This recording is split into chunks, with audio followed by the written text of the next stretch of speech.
Ouais, bonjour, alors le concept de l'enseigne, c'est un magasin de chocolat, mais pas simplement de chocolat, puisque nous désaisonnalisons le chiffre d'affaires par des familles complémentaires, par exemple les macarons, les dragées, les glaces. Et ensuite, on est une marque de Neuville qui est positionnée sur le chocolat français depuis son origine dans les années 80. L'enseigne a 32 ans.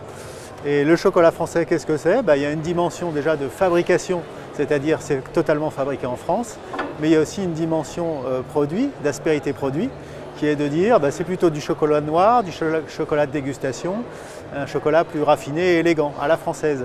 Et enfin, tout ça est supporté par une marque qui justement a retravaillé son positionnement en 2017 pour faire le chocolat Made of France, c'est-à-dire qui incarne la joie de vivre à la française et les valeurs positives de la France, l'épicurisme, un petit peu d'impertinence mais pas trop, l'élégance, le raffinement, et c'est le ton qu'on essaye de donner à notre marque. Voilà. Alors de plusieurs natures, bien sûr ils n'ont pas besoin d'être chocolatiers puisque notre métier c'est d'en faire des chocolatiers, il y a pour ça un mois de formation qui est prévu dès le départ. Par contre on veut des aptitudes bien évidemment en commerce en termes de contact.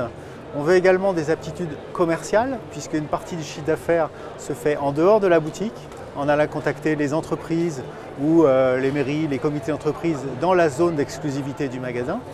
Et enfin, il y a une aptitude qui vous surprendra peut-être un petit peu plus, qui est manuelle, puisque le chocolat, c'est quelque chose qui se sublime dans sa présentation et qui est destiné à, dans 70% des cas, à faire un cadeau, où on engage son image sociale en offrant un cadeau. Et donc du coup, le franchisé a un impact très fort sur la finition de ces produits-là pour en faire quelque chose qui est vraiment sympa à offrir. Conditions d'accès, donc très simple, il faut un apport personnel d'environ 50 à 80 000 euros de manière à pouvoir monter son projet. Ensuite, il y a à l'intérieur bien sûr du financement du projet, il y a un droit d'entrée de 15 000 euros. Et puis il y a des royalties surtout progressives qui sont mises en place de manière à faciliter l'exploitation au niveau de l'équilibre financier sur les 3 premières années, puisqu'on a 1% de royalties la première année, 2% la deuxième, 3% la troisième, et après l'ensemble est figé à 4%. Alors la première étape consiste d'abord à nous rencontrer, bien évidemment, lors d'un DIP, qui est très important puisqu'on informe sur toute l'actualité de l'enseigne. Très rapidement derrière, on propose une journée d'immersion dans la boutique où le franchisé, ou à ce stade qui n'est pas encore franchisé, le prospect, va une journée complète et découvrir qu'est-ce que c'est que le métier de chocolatier.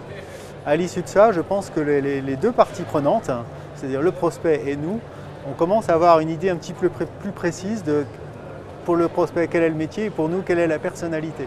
Et on décide d'aller plus avant ou pas. Après cette journée, il y a un entretien qui est prévu avec un comité de sélection. Et puis ensuite, il y a tout un parcours de formation qui est prévu. Bien évidemment, entre les deux, avant le parcours de formation, on signera un contrat.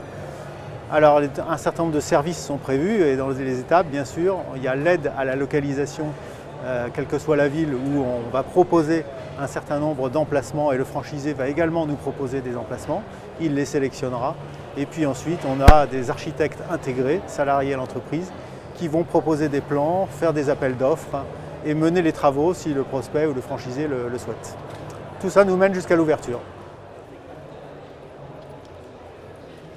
L'actualité est assez forte, donc il y a eu un gros travail sur la marque avec le repositionnement dont je vous parlais tout à l'heure. Ensuite, nous avons une évolution du concept assez forte qu'on est en train de préparer pour 2018 et on le dévoile aux prospects sur le salon de la franchise. Nous avons un très gros magasin qui va ouvrir et qui sera comme un flagship à la gare du Nord, qui est la première gare européenne et qui va ouvrir en novembre 2018, vraiment au nez des TGV, donc ça c'est un très beau projet. Je dirais une activité digitale très forte également, puisque l'année dernière on a doublé notre base de fidélité et c'est le support, on va dire, de tout le système de management de la relation avec nos clients. Et enfin, quelque chose de très important pour nous, on a beaucoup travaillé sur nos gammes produits.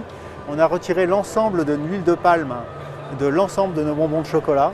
Et donc on a aujourd'hui beaucoup travaillé sur la santé et tout ce qui est responsabilité sociale et environnementale dans nos gammes de produits. Eh bien, 10 secondes, tout d'abord, le chocolat, c'est vraiment un univers de plaisir. De Neuville, c'est une enseigne de référence qui existe depuis plus de 30 ans et venez vivre gourmand avec nous.